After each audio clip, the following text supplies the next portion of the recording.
All right, so we're gonna try something tonight. We're gonna try light painting with the drone. I've been seeing other people do it, so I figured I'd give it a shot. So we got one phone with the drone, which is a Samsung.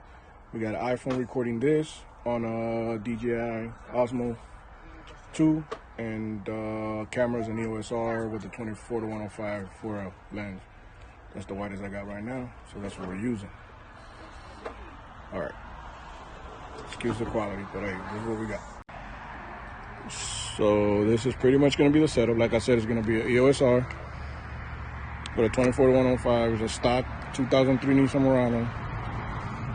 We're gonna be shooting on manual.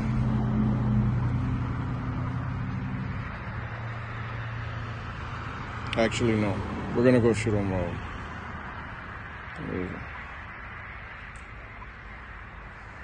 And what we're gonna try to do is 20-second exposures. I just gotta wait for this backlight to shut off and go from there.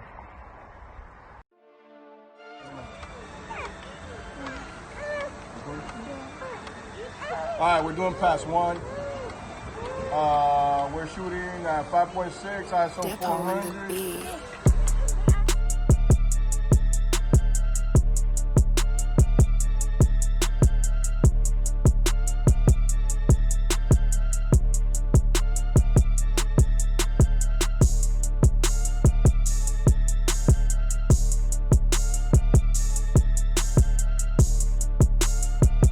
Alright, so we're doing a second pass, and it's 10-second exposure, and it's pretty much a front and back with the drone.